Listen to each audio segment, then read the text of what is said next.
अब हम practical number 29 solve करेंगे।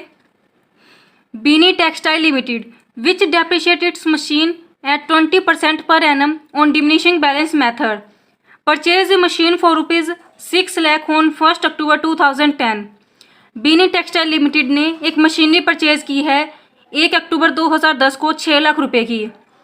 It closes its books on 31 March every year. On 1 Jan 2012 it purchase another machine for ₹1,50,000 और 1 जनवरी 2012 को एक और मशीनरी परचेज की है 1.5 लाख रुपए की। On 1 December 2012, 1/3 of the machine purchased on 1 October 2010 was sold for ₹80,000। यानी कि 1 अक्टूबर 2010 को जो 6 लाख रुपए की मशीनरी परचेज की थी उसका 1/3 पार्ट सेल कर दिया 1 दिसंबर 2012 में और 80,000 रुपये का सेल किया है। You are required to prepare machine account and provision for depreciation account for the relevant years. तो हमें machine account and provision for depreciation account बनाना है। हमें सब कुछ बता दिया है कि डेप्रिसिएशन रेट है 20% और मेथड है डिमिनिशिंग बैलेंस मेथड और ईयर क्लोज होता है 31 मार्च को। तो फाइनेंशियल ईयर हो गया हमारा 1 अप्रैल टू 31 मार्च। तो सम सॉल्व करते हैं।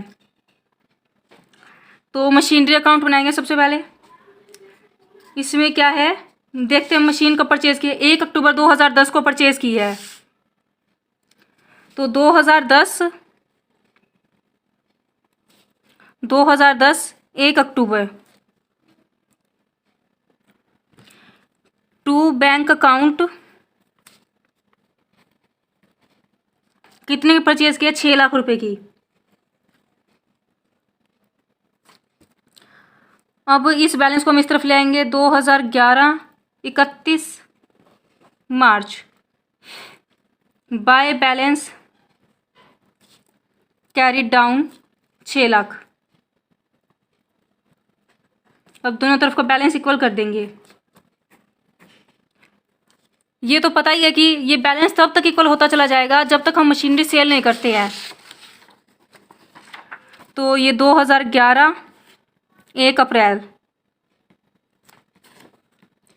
To balance brought down 6 lakh रुपए। आगे 2012 31 1 मिनट ये देखते हैं ये क्या बोल रहा है कि 1 जनवरी 2012 को एक और मशीनरी परचेज की है। 1 जनवरी 2012 को परचेज की है। कितने की मशीनरी परचेज की 1.5 लाख की।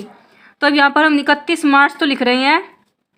यहाँ पर हम 2012 1 जनवरी भी लिखेंगे। 1 जनवरी को नई मशीनें परचेज की है तो टू बैंक अकाउंट 1,50,000। अब दोनों का टोटल हो गया 7,50,000। तो यहाँ पर 7,50,000 शो करेंगे bye balance carried down 7,50,000। Balance equal कर देते हैं 7,50,000।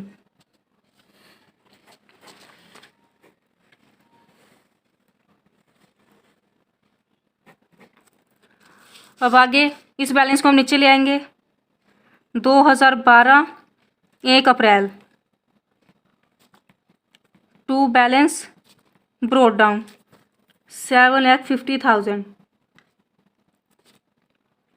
अब ये क्या बोल रहा है कि 1 दिसंबर 2012 को मशीनरी सेल किया 1/3 पार्ट।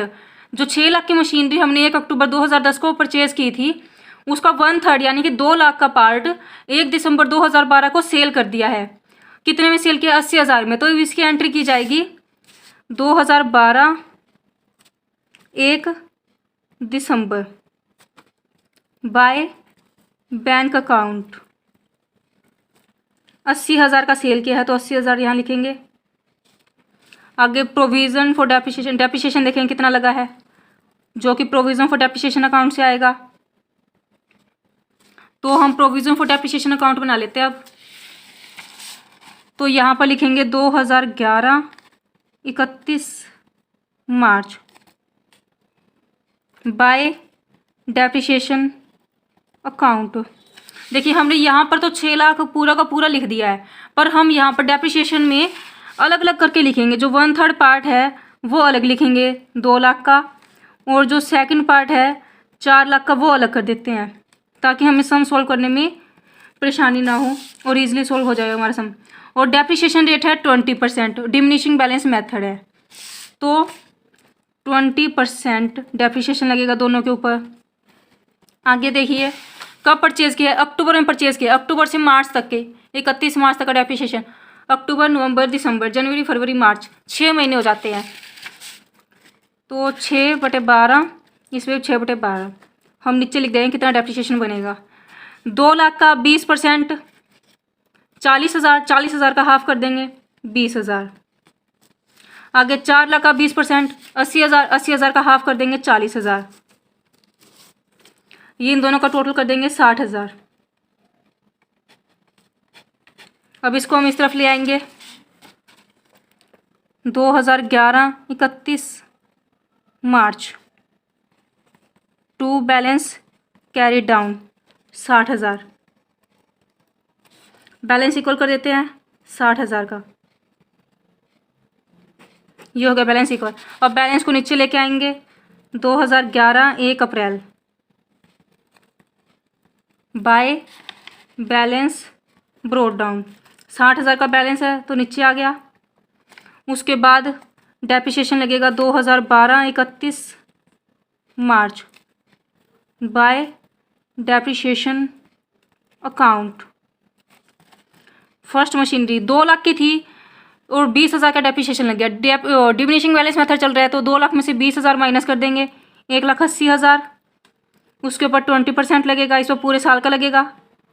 और नेक्स्ट है 4 लाख की थी, 4 लाख के ऊपर 40,000 का डेप्रिसिएशन लग गया है, तो कितने बच गए? 3,60,000।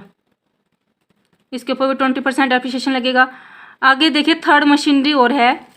ये बोली गई है कि 1 जनवरी को परचेज किया 1.5 लाख रुपए की, तो अब इसकी भी एंट्री दिखाएंगे यहाँ पर। इसके ऊपर डेप्रिसिएशन लगेगा।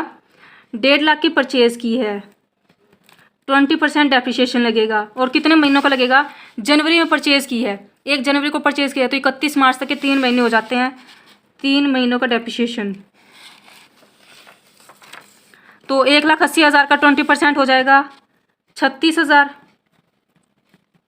आगे 3,60,000 का 20% 72,000।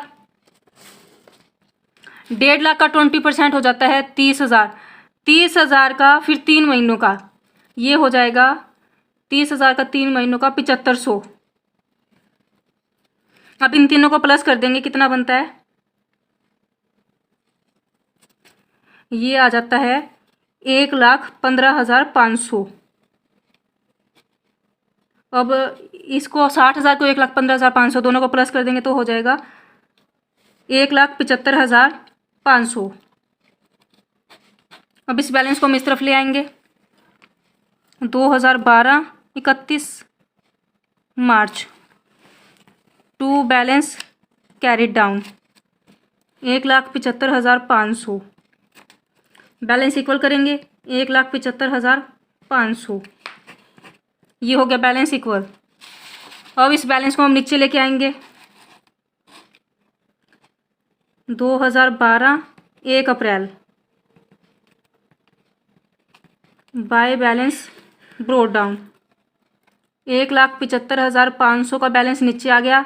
उसके बाद मशीनरी कब सेल की जा रही है? 1 दिसंबर को सेल की जा रही है, तो अब इस मशीनरी के ऊपर डेप्रिसिएशन लगाएंगे 2 लाख वाले के ऊपर। 1 दिसंबर 2012 को सेल कर रहे हैं, तो इसके ऊपर डेप्रिसिएशन लगेगा बाय डेप्रिसिएशन अकाउंट। कितने की मशीनरी थी? 2 लाख की थी, स्टार्टिंग में 20,000 का लग गया था डेप्रिसिएशन, 1,80,000 की रह गई। 1,80,000 के ऊपर 36,000 का डेप्रिसिएशन लग गया था, और तो कितने बच गए? 1,40,000। इसके ऊपर 20% डेप्रिसिएशन लगेगा। और दिसंबर तक के 8 महीने होते हैं, 8 महीनों का डेप्रिसिएशन। ये एक बार कैलकुलेट कर लेते हैं कितना बनता है। 1,40,000 का 20% इसके ऊपर 8 महीनों, 19,200 इसका डेप्रिसिएशन आ गया। अब आगे जो बाकी मशीनरी बची उनके ऊपर डेप्रिसिएशन साथ के साथ लगाई देते हैं। 2013 31 मार्च बाय डेप्रिसिएशन अकाउंट। ये फर्स्ट मशीनरी हम सेल कर चुके हैं। सेकंड मशीनरी देखते हैं। 3,60,000 की बची हुई थी, 72,000 का इसके ऊपर डेप्रिसिएशन लग गया। 3,60,000 में से 72,000 माइनस करेंगे तो आ जाएगा 2,88,000। इसके ऊपर 20% डेप्रिसिएशन लगेगा। और थर्ड मशीनरी 1.5 लाख की थी, 7,500 का डेप्रिसिएशन लग गया, ये बच गए 1,42,500। इसके ऊपर 20% डेप्रिसिएशन लगेगा। तो देखते हैं कितना बनता है।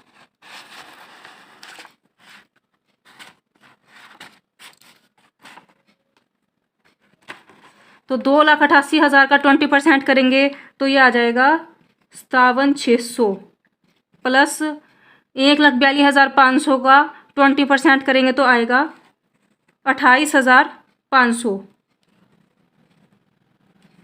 अब इन दोनों को प्लस कर देते हैं, ये आ जाएगा 86,100। अब इन सभी का टोटल करेंगे, सभी का टोटल कर देते हैं। 1,75,500 प्लस 19,200 प्लस 86,100,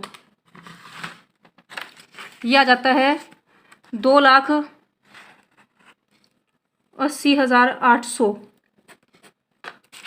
अब यहाँ पर हम मशीनरी अकाउंट में जो बैलेंस ट्रांसफ़र करना है हमें डेप्रिसिएशन का, वो ट्रांसफ़र करेंगे। 2012 1 दिसंबर को ट्रांसफ़र कर रहे हैं टू मशीन अकाउंट।